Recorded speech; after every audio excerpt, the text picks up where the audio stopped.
10월 26일 수요일입니다. 새벽 기도에 드리십니다. 다 함께 찬송가 365장을 찬송합니다. 365장입니다.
사도신경으로 우리의 신앙을 고백하십니다. 나는 전능하신 아버지 하나님 천지의 창조주를 믿습니다. 나는 그의 유일하신 아들 우리 주 예수 그리스도를 믿습니다. 그는 성령으로 잉태되어 동정녀 마리아에게서 나시고 본디오 빌라도에게 고난을 받아 십자가에 못 박혀 죽으시고 장사된 지 사흘 만에 죽은 자 가운데서 다시 살아나셨으며 하늘에 오르시어 전능하신 아버지 하나님 우편에 앉아 계시다가 거기로부터 살아있는 자와 죽은 자를 심판하러 오십니다. 나는 성령을 믿으며 거룩한 공교회와 성도의 교제와 죄를 용서받는 것과 몸의 부활과 영생을 믿습니다. 아멘. 오늘 은혜 주실 기록된 하나님 말씀 창세기 40장입니다. 1절에서 8절 말씀까지 봅니다. 창세기 40장 1절에서 88절까지입니다. 찾으셨으면 함께 읽습니다. 그 후에 애굽 왕의 술 맡은 자와 떡 굽는 자가 그들이 주인 애굽 왕에게 범죄한지라. 바로가 그 두 관원장 곧 술 맡은 관원장과 떡 굽는 관원장에게 노하여 그들을 친위대장 집 안에 있는 옥에 가두니 곧 요셉이 갇힌 곳이라. 친위대장이 요셉에게 그들을 수종들게 하매 요셉이 그들을 섬겼더라. 그들이 갇힌 지 여러 날이라. 옥에 갇힌 애굽 왕의 술 맡은 자와 떡 굽는 자가 두 사람이 하룻밤에 꿈을 꾸니 각기 그 내용이 다르더라. 아침에 요셉이 들어가 보니 그들에게 근심의 빛이 있는지라. 요셉이 그 주인의 집에 자기와 함께 갇힌 바로의 신하들에게 묻되 어찌하여 오늘 당신의 얼굴에 근심의 빛이 있나이까? 그들이 그에게 이르되 우리가 꿈을 꾸었으나 이를 해석할 자가 없도다. 요셉이 그들에게 이르되 해석은 하나님께 있지 아니하니까 청하건대 내게 이르소서. 아멘. 할렐루야. 사랑하는 성도 여러분, 모든 인생에는 굽이굽이 전환점이 있습니다. 그런데 그 전환점이라고 하는 것이 딱히 누구에게나 그렇게 딱 구별되어 있는 것은 아니지만 사람에 따라서는 어떤 획기적인 일들이 굽이굽이 나타납니다. 예를 들면 사도행전에서는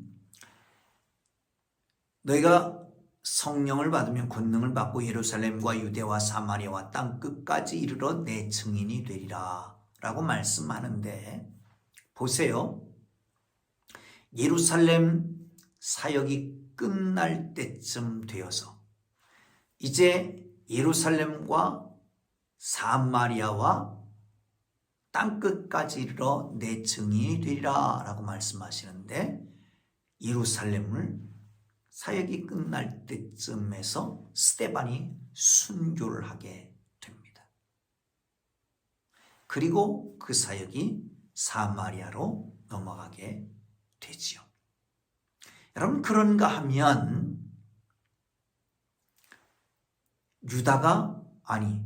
야고보가 목배임을 받습니다. 그리고 난 다음에 복음이 더 한층 나아가게 되지요. 이렇게 굽이굽이 어떤 사건이 있습니다. 그런데 여기 오늘 요셉에게는 꿈꾸는 것이 꿈이 어쩌면 그의 새로운 세계를 여는 채널과 같은 것이었습니다. 소년 시절 꿈꾼 것 때문에 문제가 됩니다. 형들에게 미움을 받습니다. 타국으로 팔려가게 된 것을 보지요. 그곳에서 종살이와 감옥살이를 합니다. 이렇듯 요셉의 인생의 꿈은 가장 중요한 전환점이었습니다.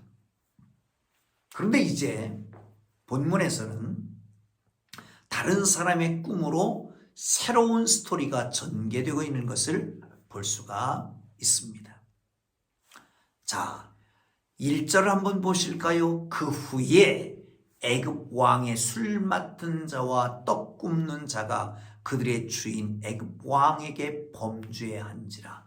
그 후라고 하는 말을 굳이 거기다 넣는 이유는 뭘까요?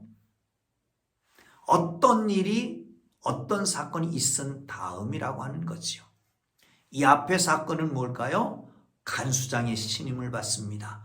하나님이 함께 하시는 것을 보았기 때문입니다. 무슨 일을 맡겨도 손색함이 없이 다 처리하는 것을 보았기 때문에입니다. 그래서 모든 일을 맡기고 그에 맡긴 것에 대해서는 검토하지도 않고 보고받지도 않았다는 것입니다. 사랑하는 성도 여러분, 그리고 그런 형통에서 이 일 후에인 것이죠. 사랑하는 성도 여러분, 그렇습니다. 이 술 맡은 관원, 떡 맡은 관원장이 무슨 죄를 범했는지는 알지 못합니다. 그러나 본문은 그 후에라고 표현하면서 요셉이 감옥에 갇힌 후에 간수장의 신임을 득하고 난 다음에 그들이 감옥에 들어오게 된 겁니다. 곧 하나님의 섭리로 요셉이 그들을 만날 수 있는 적절한 타이밍을 만드는 겁니다. 상황을 만들어 주신 것입니다. 그러나 하나님은 그렇습니다. 언제든지 우리 앞에서 행하십니다. 그때가 언제인지 알 수 없습니다. 그러나 하나님은 바로 그때 우리를 위하여 일하고 계시는 것을 믿으시기를 축원합니다. 그렇다면 여러분, 지금 이때도 하나님이 우리를 적절하게 사용하시기 위해서, 하나님이 우리를 적절한 위치에 놓기 위해서, 하나님이 우리를 적절하게 축복하기 위해서 지금도 일하시는 것을 믿으시기를 축원합니다. 할렐루야. 4절 보실까요? 친위 대장이 요셉에게 그들을 수종들게 하매 요셉이 그들을 섬겼더라. 그들이 갇힌 지 여러 날에. 아멘. 친위 대장이 보디발이 이 두 관원장을 요셉에게 맡겼습니다. 그리고 요셉에게 섬기라고 하는 것입니다. 그들이 옥에 갇히기는 했지만 범죄가 확정되지는 않은 상태입니다. 그렇다면 보디발이 요셉을 그들에게 붙여 애굽에서 유력한 그들과의 관계를 맺도록 한 것이라고 볼 수도 있을 것입니다. 이처럼 사람을 만나는 것은 매우 중요한 일입니다. 어떤 관계를 갖든지 그 관계에서 선한 영향력을 끼친다고 한다면 문이 열리게 되어 있습니다. 여러분, 어떤 관계든지 인간관계는 선한 관계를 맺어야 되고 그곳에서 선한 영향력을 끼쳐야 합니다. 그러기 위해서는 나를 위해서라기보다는 하나님의 나라를 위해서 선한 관계를 맺기에 힘쓰기를 주님 이름으로 축원합니다. 아멘. 신임을 하는 거잖아요. 두 관원장, 우리가 이 두 관원장 술이나 빚고 떡이나 빚고 하는 정도가 아니라 최측근의 사람, 비서실장 같은 사람입니다. 이 사람을 보디발이 요셉에게 맡긴 것은 요셉을 믿을 만하다는 거죠. 선하다는 겁니다. 어디서든지 무슨 일을 맡기든지 다 해낼 수 있는 사람이라고 하는 거죠. 그렇기 때문에 그를 맡기게 되는 것입니다. 여러분, 그렇습니다. 그런가 하면 요셉은 간수장과도 좋은 관계를 맺고 이 두 사람과도 좋은 관계를 맺습니다. 선한 영향력을 미친 하나님의 사람들 되기를 주님의 이름으로 축복합니다. 아멘. 5절을 봅니다. 옥에 갇힌 애굽 왕이 술 맡은 자와 떡 굽는 자 두 사람이 하룻밤에 꿈을 꾸니 각기 그 내용이 다르더라. 아침에 요셉이 들어가 보니 그들에게 수심의 빛이 있는지라. 아멘. 두 관원이 같은 날 밤에 심상치 않은 꿈을 꿉니다. 꿈의 내용은 서로 다릅니다. 그러나 범상치 않은 꿈입니다. 그런데 그 꿈을 의미를 알 수가 없어서 근심하고 있는 것입니다. 분명히 그 꿈은 하나님이 주신 것입니다. 그런데 생각해 보세요. 그들의 운명, 미리 알릴 필요가 있었을까요? 굳이 그들의 운명을 미리 알릴 필요가 있었을까요? 아니, 필요 없었습니다. 그러므로 그 꿈은 그들을 위한 꿈이 아니라 요셉을 위한 꿈이었습니다. 아멘. 할렐루야. 하나님은 우리를 위해서 주변 사람의 인생도 모든 상황도 주관하고 역사하시는 것을 믿으시기를 축원합니다. 우리를 향한 하나님의 사랑은 이렇게 치밀한 것입니다. 믿습니까? 믿습니까? 아멘. 할렐루야. 여러분 생각해 보세요. 뭐 그렇게 대단하다고 그들의 미래까지 미리 준비하고 알려줄 필요가 있었겠냐 말이죠. 그렇다면 모든 사람을 다 알려줘야 되는데 하나님이 바쁘셔서 안 될 겁니다. 농담이에요. 여러분, 그렇다면 그것은 요셉을 위한 꿈이었고 하나님은 요셉을 위해서 일하시는 겁니다.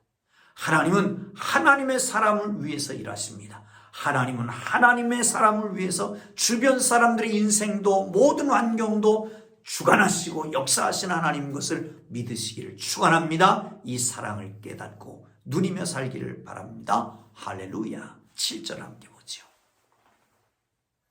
요셉이 그 주인의 집에 자기와 함께 갇힌 바로의 신하들에게 묻되 어찌하여 오늘 당신들의 얼굴에 근심이 있나이까?